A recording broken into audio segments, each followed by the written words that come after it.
Welcome to my new channel, Life in the 1900s Newspapers.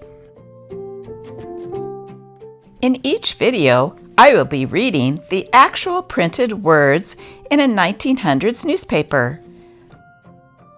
The newspapers will be printed between 1900 and 1930. I'm so excited to say that our first issue will be the Seattle Post-Intelligencer, dated May 1st, 1927.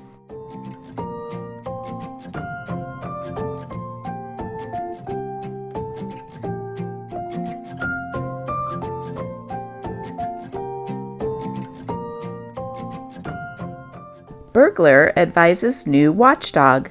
Vancouver, BC, April 30th. A burglar with a sense of humor left a note for George Fitch, secretary to Mayor L.D. Taylor, before disappearing with a gold watch. The note said, "Your dog vigorously wagged his tail when I got in the house and evidently lacks knowledge of his duties." The note informed Fitch.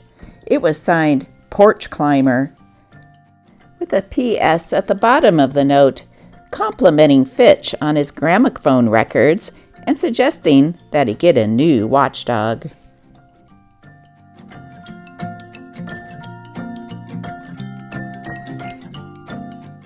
What's in a name?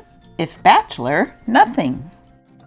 Tuesday night, a summary court of Seattle bachelors will solemnly deliberate over the most fitting penalty to impose on a traitor. 9 months ago, Judge Chester A. Batchelor was a prime mover in the organization of the Seattle Bachelors Club. He was one of the boys who can leave their door keys in their pockets and not have to account where he spent those 2 hours after work. His name alone gave him a high place in the inner councils of the free and independent males. For months, he was one of the bulwarks of the club, and while members at times viewed with suspicion the heart affairs of their fellow members, no one gave second thought to the interest shown by Judge Batchelor in his court clerk, Miss Sylvia McMath. Purely business, the Bachelor's investigating board reported, when rumors that Judge and his clerk were seen together after court hours. Friday, large-size bombshell exploded in the Bachelor's ranks when Miss McMath became Mrs. Judge Batchelor. "He is the first to desert the ranks. His treachery is appalling to our cause," wailed the Bachelors when the news of the Bachelor nuptials spread. Meet us and wear diamonds, Westfield and Goldberg. Come to Norton's Cafeteria today. Half-fried spring chicken, 35 cents. 1927 spring lamb with mint sauce, fresh garden vegetables, rhubarb pie with whipped cream, 35 cents. 1519 2nd Avenue between Pike and Pine Streets.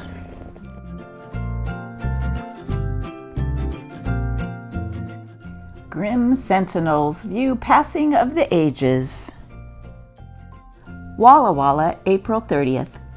In an outcropping of rocks along the banks of Parsnip Creek, a small tributary of the rushing Wallowa River in Oregon, sternly overlooking the rolling hills, sits 2 images of stone, Father Grimm and Mother Grimm.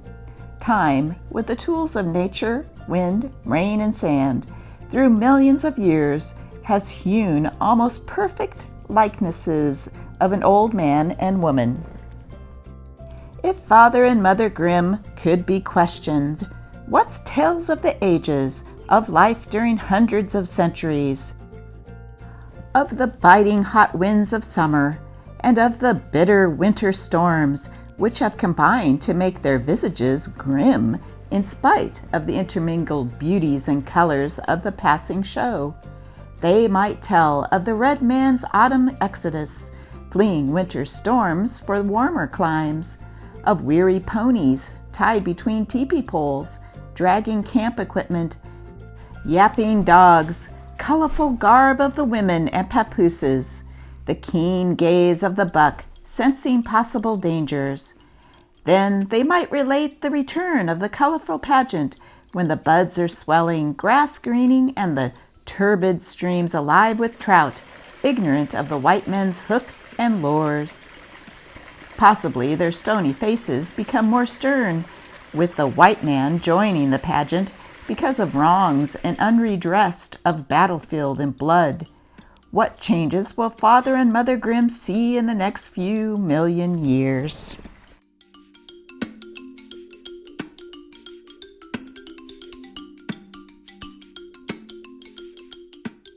Runaways get fatted calf.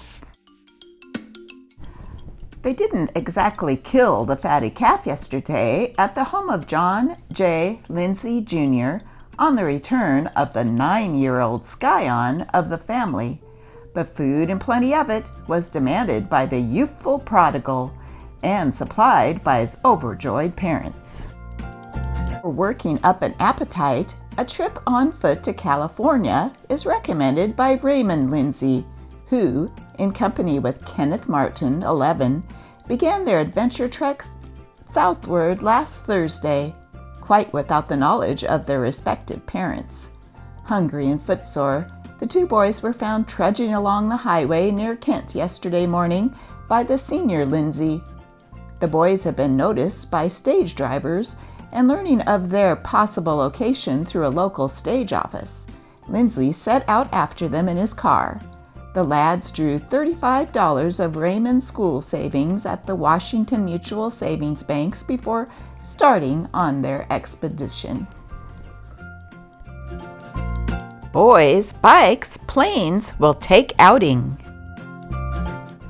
Boys owning airplanes and bicycles, or just bicycles, will be in their element next Saturday when, in celebration of Bicycle Day of the National Boys Week, the United States Naval Air Station at Sandpoint opens its doors to bicycles and airplanes only. The bicycles will be ridden by Seattle boys who are entertaining the bicycle trip to the field sponsored by the Post-Intelligencer and the Rudy Lundgren Bicycle Shop, while the airplanes will be ridden by the pilots at the flying field, who, besides showing the boys the latest in airplane stunts, will also show them the wherefores and why of how an airplane flies.